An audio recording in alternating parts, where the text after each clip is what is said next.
Okay, Mike, we're recording. Okay. Well, welcome everybody. Thank you for joining us today on this Friday afternoon. Um, so today's Informative Friday session is FSM replacements for S3 technology, or the S3 functionality, that is. Our presenters today are Marianne Koch and Chrissy Frey. My name is Mike Snow. I'm a senior account executive with Bales. Um, Most of you know who we are already, but for those of you that don't, we were founded in 1995 by Jamie Bales, who is still our president. And as of 2021, February, we are now a subsidiary of Nordic Consulting Partners. We've been part of the Infor community since 1997, and our focus is on all three suites, HCM, finance supply chain, as well as all the technology components that go along with that. Um, we're focusing on Cloud Suite migrations, but we also have a big focus on net new implementations. We actually participated in some of the development for the Infor Cloud Suite applications, and we actually delivered a large part of the training to Infor and some of the other partners um, in our space. So, as we get going, like I said, today's session is being recorded, and it will be made available to everybody that has registered.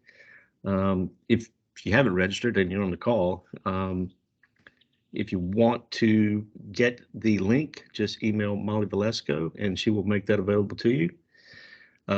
So at this point, I will turn it over to our presenters. I'm not sure who's going to go first. So Marianne, Chrissy, take it away. Thanks, Mike, and happy Friday, everyone. I'm Chrissy Frey, and I'm the Senior Application Consultant, and my co-presenter is Marianne Koch, who's also an application consultant, and we'll kind of be taking turns presenting today. So if you have any questions, please feel free to drop them in the chat, and one of us will assist with that. And if we don't get the answer back to you immediately, we'll definitely get back to you as soon as we possibly can. If you don't hear from us right away, we're just researching and getting the best feedback we can to answer your question. I just want everyone to keep in mind this is a really high-level presentation on the differences as clients move from S3 to FSM. So any questions specific or technical to your business would probably need to be addressed during the sales cycle with the implementation partner and the best practice process that they use. A quick disclaimer just before we get started. I do want everyone to keep in mind this is just general information. We aren't giving you any consulting advice. The presentation represents how Infor is working today, but in the future we could see changes as Infor continues to improve the user experience. So just kind of keep that in mind as we're going through things. But I do highly recommend that you contact Bales to discuss how solutions can be tailored specifically for your needs. This agenda lays out where we're headed on our little journey today. I'll give you a quick overview of what we're going to be discussing. I'll be touching on the changes with navigation, security, print manager, reporting, queries, and uploads. And then I'm going to turn it over to Marianne, and she'll hit you with all of the really fun stuff like transaction analysis, budgets, activities, project ledger, Infor process automation, Infor document management, and then at the end, we'll wrap up with a Q&A. But as I said earlier, just feel free to pop questions into the chat along the way, and we'll do our best to get those answered as we go or as soon as we finish. Okay, let's get this party started. The objective here is just to kind of, like I said, provide a high-level understanding of the differences between S3, which is V10 and prior, and FSM, Infor Financials and Supply Management, or also known as V11. And, a lot of acronyms, everyone in our world is used to using acronyms for everything. But if I do say anything that you're not sure what I'm talking about, please just pop it into the chat and we'll be happy to explain. Sometimes we get so used to speaking this language that we forget that not everyone knows all of them. Another thing to keep in mind is as we go through the presentation, there may be topics that pop up that you might be interested in. So, if something catches your eye that you'd like to know more about, please just reach out to us and let us know. We're always looking for new ideas for presentations. So please don't be shy, and we'll be happy to follow up on that and give you some more information. So we're just going to kind of review several of the processes and walk through some basic changes and the steps that are needed to complete those processes. Navigation. So navigation is really one of the things that has changed quite a bit in version 11. So I'm going to kind of walk through a few of those things. As we all know, in S3, the navigation is form-based. You type in a form number or you use flowcharts, and that kind of gets you where you need to go. So you would type in RW100, FB20, or whatever you're looking for to navigate within the system. And I remember as a new accountant, when I was first learning Lawson, I had to have like a little cheat sheet beside my desk because those form numbers really don't mean anything. You can learn that RW is report writer, but the 100 itself doesn't mean anything, and it takes a while to get those memorized and learn where you need to go to do your job. So that's one of the things with FSM. I feel like it's a lot easier for new users because it looks like things they're familiar with. It's done through roles and drop downs, which is what you use like in most websites as well. So I think it's easier to get comfortable with, and you don't have to use as much muscle memory to, get to where you need to go. And we were recently working with a client that's been on S3 for a really long time. And they said actually in the first week, they thought FSM was much easier, which I think is pretty impressive because, when you're first learning, your first week of training, you really want to stick with what you're familiar with. And for them to say that they liked FSM better, I think it's a really good compliment for FSM. So next, I'm going to show you an example of the roles and drop downs. So on this page, you can see that the role is right here. This one is controller. All of these are additional roles below. Employees can switch between multiple roles based on what tasks they need to complete. And, you don't really need to get too hung up on the name of the role. It's really just the tasks that are included with it. You can definitely have the controller role and not be controller. It's just trying to define the tasks that you need. And once you're on the role, you will get this menu drop down on the right-hand side, and that is how you get to the tasks within that role. And based on whatever role you're using, obviously you'll have this task specifically related to that. Users can also use the search bar to help them find screens. I use the search bar all the time. And then once they have the screens that they're using on a daily basis, they can bookmark those screens. I think the symbols within V11 are just very recognizable. I mean, when you saw this, you would automatically know that was the bookmark. And I think that's pretty consistent with most of the symbols in V11. They're common things that we're used to seeing. It's just kind of one more thing that makes it a little bit easier. And once you get to the screen with the data you're looking for, it'll be displayed in a list view. The list display records, subset of records from the database table associated with that business class. The business class is just objects that contain data and business logic. They're tables within the database, and they can be used with Infor Spreadsheet Designer. Another good feature is that when you're on a cell, if you don't know the formal name for the business class, you can just Control-Shift left click, and a little box will just pop right up with the business class name and some other just system related data. So it's very easy to get to and just easy to use. There are a lot of list views in the new system that can help with reporting, and we'll touch on that a little bit later in the presentation. Forms are where you view, add, modify, and delete data associated with the business class. So this is where you're making a lot of your changes. And so you can see here is the form create requisition. And then within that form, you'll have several tabs to aid in, navigation. And the tabs are each kind of grouped in a way that makes the whole process easier to follow. And the data is segregated in logical ways based on the different tasks that are being completed, where I feel like if you had all of this data just on one page under create requisition, you would be searching through it. It might be hard to find. So I feel like the way they've organized it really makes it much easier to use. Just that's the theme of the day. Another great feature is the personalization and configurations. So the screens can be customized using these to add or remove fields, reorder columns, make fields required, and much more. So the differences are the configurations are done with the configuration console. That's at an administrative level. So those personalizations for your business are going to go out to all your users.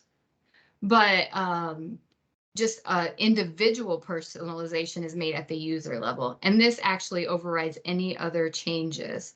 So it's just a matter of if you want it just for one user yourself, or if you think that everyone's going to use it, then you would use the configuration console. These are some examples.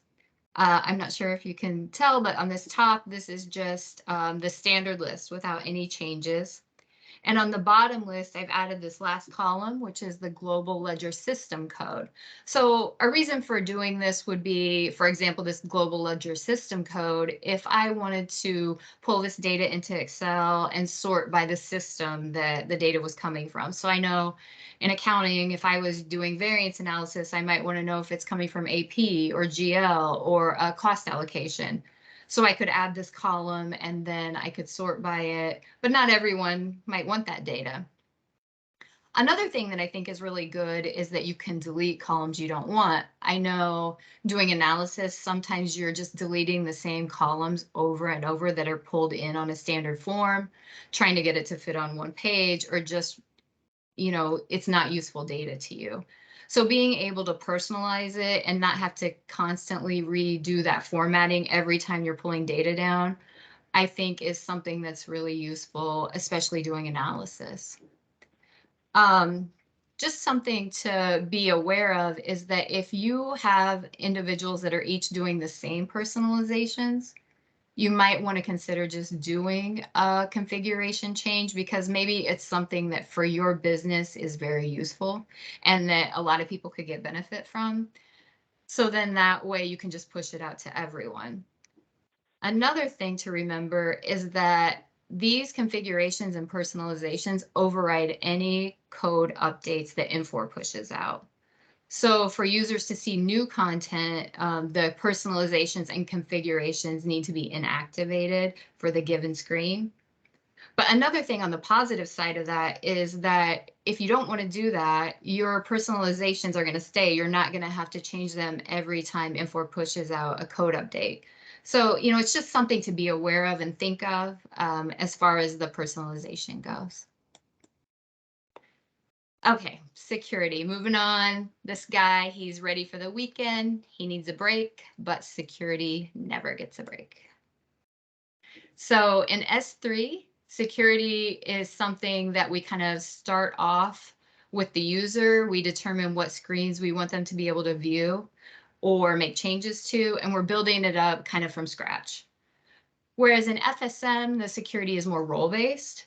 And there are a lot of out-of-the-box roles with predefined access to screens. There definitely can be overlap between roles, and there may need to be some tweaking that is done to the roles to fit your specific business. But a lot of these roles are like industry standard roles where you're going to make some changes, but you're not going to be starting from scratch. You're going to be just tweaking it for what you need. So it's just kind of important to take a look at the rules, see what they have, and determine where your changes need to be made. But it's definitely much less time consuming than building up roles from scratch. Another thing is with Print Manager, back in S3, you know, when you would run the job, you would go to Print Manager and then you could see the output in a CSV or a PDF report. In FSM, you kind of need to determine the type of output before running the job. And then if users require jobs to be output in multiple formats, then you can do a report distribution group. But you no longer need to save the job parameters. You can, but it's not required. And another really good feature is that jobs are saved and not overwritten. So I think that was a really good improvement. Reporting. Okay, the thrilling world of reporting. I'm working on reporting a lot right now. So this is in my wheelhouse. This is me buried under all of these papers trying to learn reporting. And RW100 in S3, the good old RW100 was always used to create standardized reports. We all know RW100. But in FSM, there's a lot more options. The list views can replace many of the S3 reports. BI FSM is where the financial reports live. The burst delivery reports are delivered BI reports. And then we have role-based home pages, and those kind of include widgets for easy analysis of basic tasks. And I'm going to show you an example of that in a second. You know, I would just recommend looking into all these options before you upgrade and deciding what's the right path for your business. Here's an example of a list view. It can quickly be exported to Excel or PDF for reporting. Here's your options of what you can do with it. I mean, really just anything you're pulling data for, finance transactions in detail, GL totals, invoices, payables, you know, asset related items.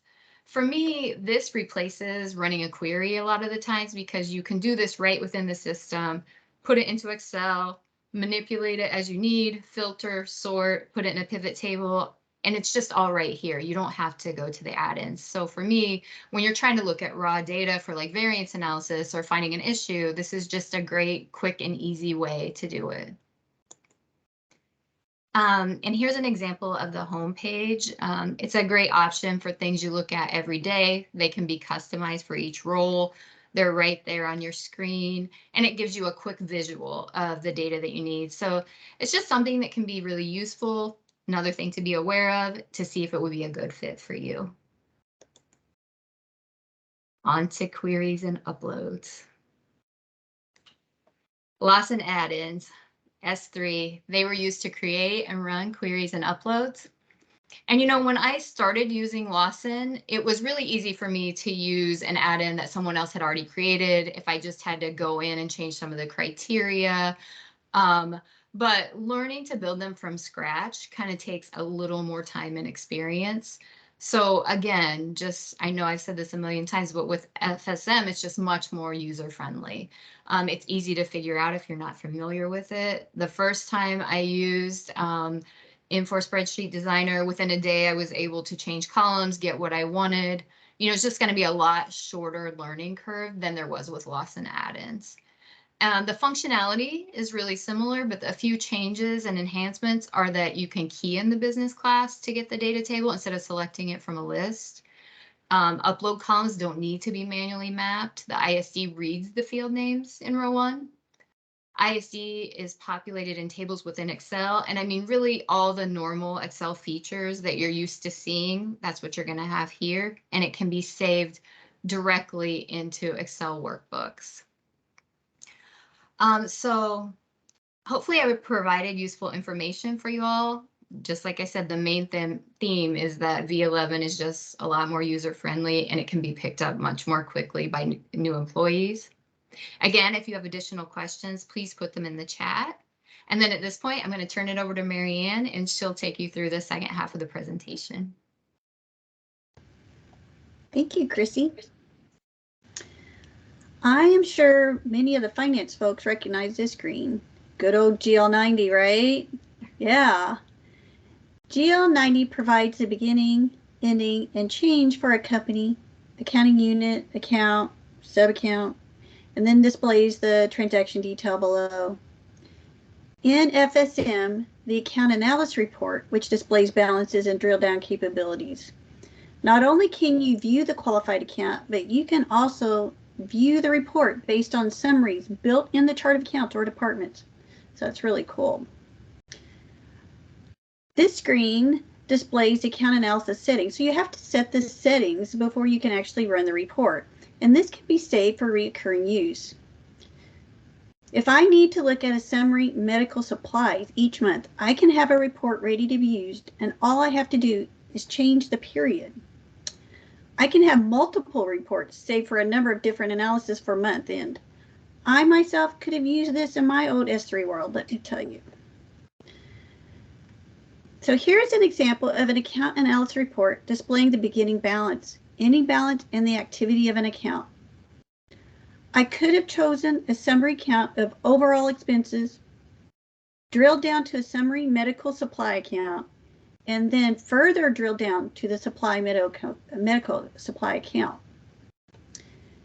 In the lower box, I can then click on the blue button labeled Transactions and see the associated posting details to the account. And as you can see on this screen print, all of the posting transactions posted to the medical supplies account are shown below to the one that's selected above. I do still have the drill around feature to drill back into the transactions. By clicking on the little blue hyperlink under the period activity, I see transactions grouped by scenario, accounting unit, and system code. The bottom section shows the transactions related to the row I selected in the upper section. Any of this data displayed in these lists, as Chrissy covered earlier, can be exported to Excel.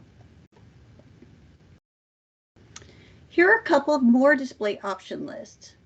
In this first example, a user can select a scenario in which you can compare actual versus budget. In the second example, a user can select to see trial balance type data with beginning balance, debit activity, credit activity, and an ending balance.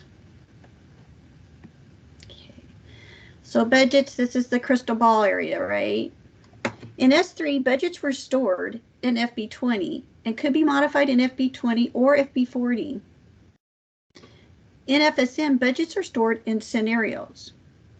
Budget lines are locked once loaded and are modified with additional imports, change requests, or quick changes. Budget scenarios enable support of multiple budgets that can span multiple dimensions. This is an example of importing a budget with mass lines, for example, a new fiscal year. This can be inputted manually, imported using Infor Spreadsheet Designer, or a database import directly into the screen. Then additional process is ran to move the budget lines into the scenario. To add new budget lines or to route budget changes for approval, you can do a change request. The user would select the budget scenario to be modified, manually enter the lines or import the lines that need to be changed or added. Multiple lines can be added to one request, and comments can be added to explain why the change is being made along with supporting documentation. As you see here, the blue hyperlink indicates additional comments. One thing to know, the original budget data and any budget adjustments are held as separate child scenarios under the budget scenario. There's also a quick change option, which allows a user to quickly move budgeted amounts from one GL string or period to another. And if approvals are turned on, the change status is set to pending approval. Once approved, the status will change to released. If approvals are not turned on, the status is automatically set to released and the change is added to the corresponding budget line. I love this picture, Chrissy, the little bulldozer for our project. It's fitting. Yeah. In S3, activity management was a separate module used for tracking spend on capital grants and other long-term initiatives. Now, Project Ledger is integrated with GL, so it's easier to maintain than activities. Guess what? No more AC190. Isn't that awesome? When a journal is posted in GL with a project number, it's posted to projects as well. Here are a couple of reports that are available in Project Ledger. Project Obligations report shows the balances by commitments, encumbrances, and actuals.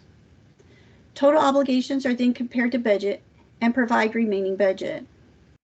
You can also see that their hierarchies can be displayed or can be built to display the projects. The project variance report compares actual to budget. You can assign colors or alerts to variance percentages to identify projects where the remaining percentage is above or below tolerance. Infor Process Automation is a powerful tool for automating business processes and workflows. I just love this. Infor out of the box provides some standard IPA flows that can be turned on. Here are some examples. Request vendor, request a new invoice payment, journal entry approval. Pictured here are the screens that comes with Infor IPA. Isn't this great? No more passing around papers, hopefully, right? Ha ha ha. Infor Document Management is an enterprise document management application. Here are some examples of editable templates and are available to print directly from IDM. So you have maker checks, vendor statements, receivable invoices, receivable statements, dunning letters, purchase orders, contract documents, and there's more. This could eliminate some third-party applications used by organizations and help with the flow of work for users. So at this point, we've covered some of the basics, very, very high level of a user interaction within the new FSM project or product. And we're going to open it up for some questions. And we actually have received a few prior to the presentation, so we're going to go ahead and answer those. And Chrissy, I'll go ahead and take the first one. Okay. What are your suggested FEG finance dimensions for healthcare? So healthcare suggested dimensions are all about reporting. And that, again, I should let Chrissy answer this one because it's her wheelhouse. But it's important to know what are the desired reporting categories for the organization. What does the organization struggle with for reporting today, right? Dimensions are really designed for more fluid reporting. Healthcare, they probably can't stress that enough, right, Chrissy? I think the typical healthcare dimensions that's been seen is department, location, payer, and provider. Again, you really need to research what are the reporting needs that need to be met by your organization. Thank you, Marianne. Our second question was, can you describe pre-deployment testing protocols? And so this is really an implementation methodology question, and it probably would need to be addressed during the sales cycle with the implementation partner, like we said earlier, with best practices. You know, each business is going to have their own specific needs, and so those are just items that would need to be addressed individually and not, you know, as a general answer. So that's definitely something more detailed. Our next question was, what types of data cleanup can be completed prior to start of the project? This is a great question. It's huge. It's often a huge missed opportunity for clients moving to SFM or FSM. Sorry. Considerations need to be taken to maybe reorganize their account numbers, departments, companies. What does your reporting need to look like going forward? Most organizations have built in workarounds or band-aids to get the desired reporting state for the latest need. Now is the time to make those changes. So it's a perfect opportunity to see what you can clean up or take advantage of in the new FSM product. I was recently working with a client and their vendor master, and you know, there's formatting of telephone numbers all over the place. And I'm not saying everybody's just like that, but that's just an example. Missing information in address fields. One thing in particular in S3, the vendor account number, there wasn't really enough places to put that, or there wasn't a field to put that in, and we were putting it all over the place in my previous life. And so now the Infor has actually created a special screen for vendor account numbers, and that's just huge. But again, that is a lot of work to get that through cleanup. Yeah, I saw some clapping hands. I cannot tell you how excited I was to see this new screen.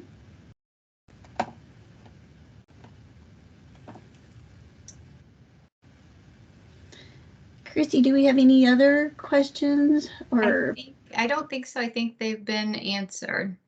Oh, wonderful. But if anyone else has any further questions, you can always send an email to Molly, who's on the end of this presentation, or you know, you can continue to put it in the chat, and we'll monitor it if anything else comes up later.